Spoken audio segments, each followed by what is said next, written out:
கோபுரம் டிவி நேயர்களுக்கு இனிய வணக்கம்.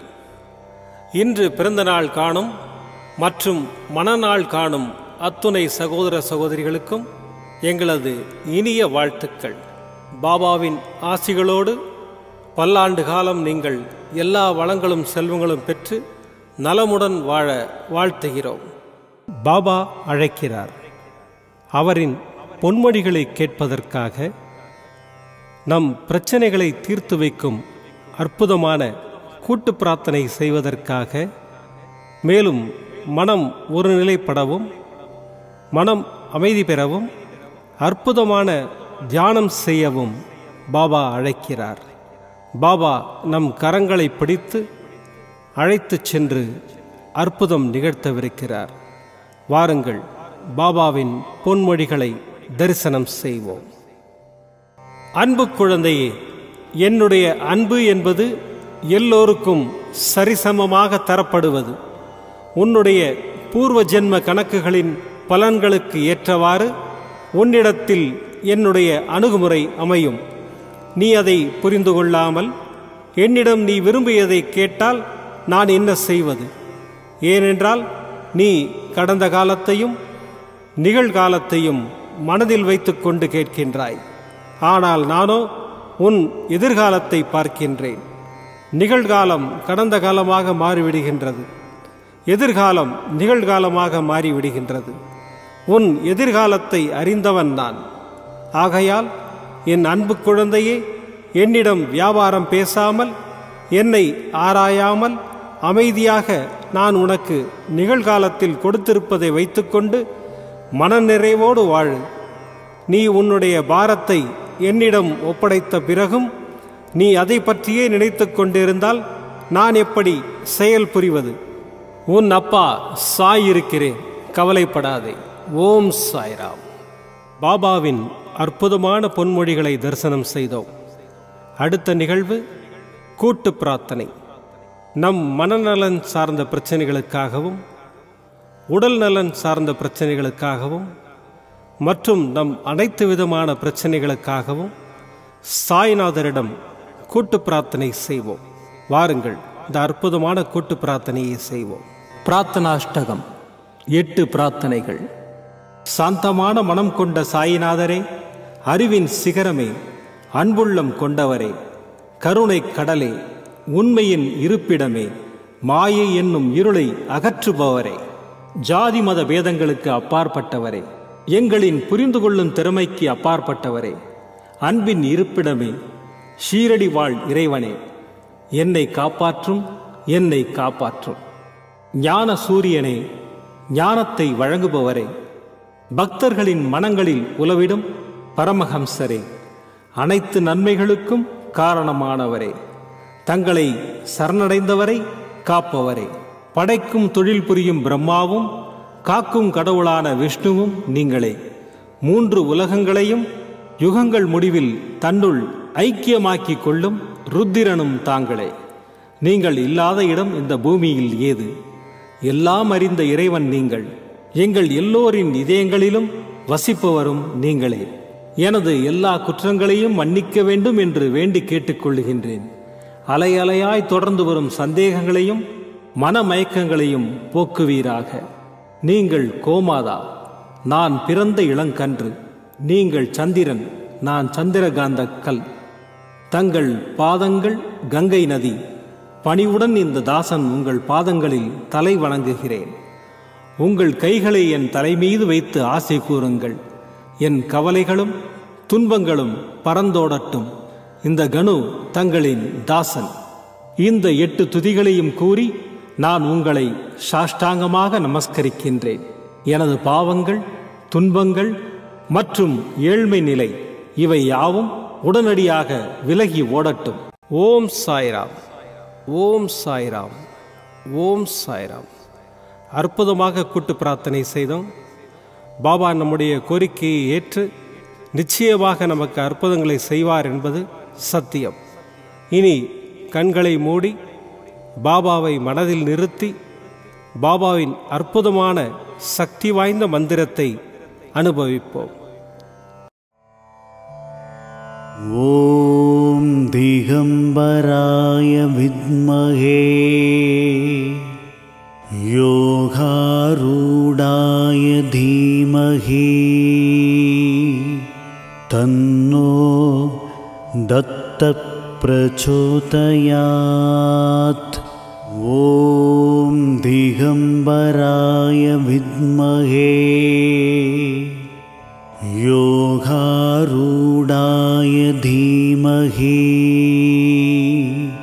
तन्नो दत्तः प्रचोदयात्। ॐ दिगम्बराय विद्महे योगारूढाय धीमहि तन्नो दत्तः प्रचोदयात्। ॐ दिगम्बराय विद्महे योगारूढाय धीमहि तन्नो दत्तः प्रचोदयात्। ॐ दिगम्बराय विद्महे योगारूढाय धीमहि तन्नो दत्तः प्रचोदयात्। ॐ दिगम्बराय विद्महे योगारूढाय धीमहि तन्नो दत्तः प्रचोदयात्। ॐ दिगम्बराय विद्महे योगारूढाय धीमहि तन्नो दत्तः प्रचोदयात्। ॐ दिगम्बराय विद्महे योगारूढाय धीमहि तन्नो दत्तः प्रचोदयात्। ॐ दिगम्बराय विद्महे योगारूढाय धीमहि तन्नो दत्तः प्रचोदयात्। ॐ दिगम्बराय विद्महे योगारूढाय धीमहि तन्नो दत्तः प्रचोदयात्। ॐ दिगम्बराय विद्महे योगारूढाय धीमहि तन्नो दत्तः प्रचोदयात्। ॐ दिगम्बराय विद्महे योगारूढाय धीमहि तन्नो दत्तः प्रचोदयात्। ॐ दिगम्बराय विद्महे योगारूढाय धीमहि तन्नो दत्तः प्रचोदयात्। ॐ दिगम्बराय विद्महे योगारूढाय धीमहि तन्नो दत्तः प्रचोदयात्। ॐ दिगम्बराय विद्महे योगारूढाय धीमहि तन्नो दत्तः प्रचोदयात्। ॐ दिगम्बराय विद्महे योगारूढाय धीमहि तन्नो दत्तः प्रचोदयात्। ॐ दिगम्बराय विद्महे योगारूढाय धीमहि तन्नो दत्तः प्रचोदयात्। ॐ दिगम्बराय विद्महे योगारूढाय धीमहि तन्नो दत्तः प्रचोदयात्। ॐ दिगम्बराय विद्महे योगारूढाय धीमहि तन्नो दत्तः प्रचोदयात्।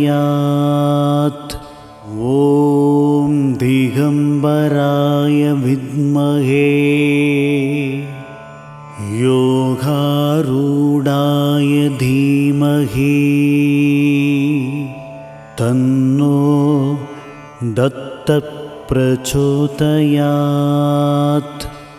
ॐ दिगम्बराय विद्महे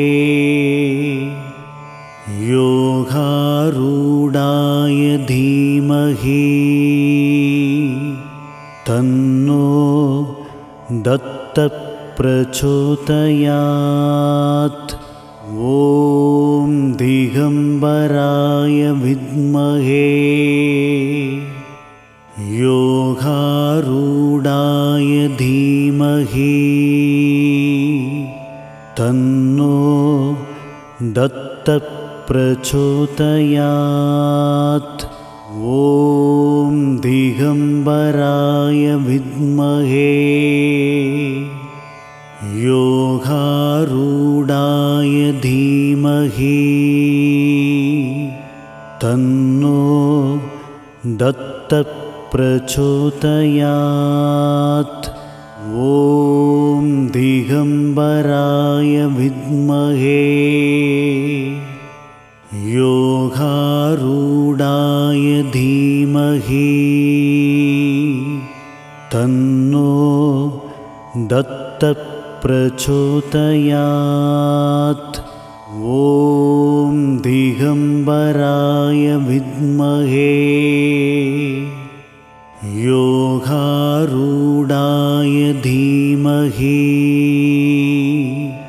तन्नो दत्तः प्रचोदयात्। ॐ दिगम्बराय विद्महे योगारूढाय धीमहि तन्नो दत्तः प्रचोदयात्। ॐ दिगम्बराय विद्महे योगारूढाय धीमहि तन्नो दत्तः प्रचोदयात्। ॐ दिगम्बराय विद्महे योगारूढाय धीमहि तन्नो दत्तः प्रचोदयात्। ॐ दिगम्बराय विद्महे योगारूढाय धीमहि तन्नो दत्तः प्रचोदयात्। ॐ दिगम्बराय विद्महे योगारूढाय धीमहि तन्नो दत्तः प्रचोदयात्। ॐ दिगम्बराय विद्महे योगारूढाय धीमहि तन्नो दत्तः प्रचोदयात्। ॐ दिगम्बराय विद्महे योगारूढाय धीमहि तन्नो दत्तः प्रचोदयात्। ॐ दिगम्बराय विद्महे योगारूढाय धीमहि तन्नो दत्तः प्रचोदयात्। ॐ दिगम्बराय विद्महे योगारूढाय धीमहि तन्नो दत्तः प्रचोदयात्। ॐ दिगम्बराय विद्महे योगारूढाय धीमहि तन्नो दत्तः प्रचोदयात्। ॐ दिगम्बराय विद्महे योगारूढाय धीमहि तन्नो दत्तः प्रचोदयात्। ॐ दिगम्बराय विद्महे योगारूढाय धीमहि तन्नो दत्तः प्रचोदयात्। ॐ दिगम्बराय विद्महे योगारूढाय धीमहि तन्नो दत्तः प्रचोदयात्। ॐ दिगम्बराय विद्महे योगारूढाय धीमहि तन्नो दत्तः प्रचोदयात्। மீண்டும் நாளை காலை இந்த அற்புதமான பாபா அழைக்கிறார் நிகழ்ச்சியில் சந்திப்போம். நன்றி, வணக்கம். விதம் விதமான பக்தி நிகழ்ச்சிகளை உங்களுக்காக தந்து கொண்டிருக்கிறது உங்கள் கோபுரம் டிவி. உங்களுக்கு பிடித்த நிகழ்ச்சிகளை லைக் செய்யுங்கள், உங்களுக்கு பிடித்த மாணவர்களுக்கு ஷேர் செய்யுங்கள். மேலும் சப்ஸ்கிரைப் செய்வதோடு மட்டுமல்லாது அருகில் இருக்கும் பெல் பட்டனை கிளிக் செய்து கோபுரம் டிவி நிகழ்ச்சிகளை உடனுக்குடன் தெரிந்து கொள்ளுங்கள். மற்றும் ஒரு மகிழ்ச்சியான செய்தி, கோபுரம் டிவி ஆப்பை கூகுள் பிளே ஸ்டோரில் ஃப்ரீ டவுன்லோட் செய்து கோபுரம் டிவி நிகழ்ச்சிகளை தொடர்ந்து கண்டுகளியுங்கள், பாருங்கள், ரசியுங்கள், பரவசமடையுங்கள். gopuramtv.com பக்தி பக்திமயம்.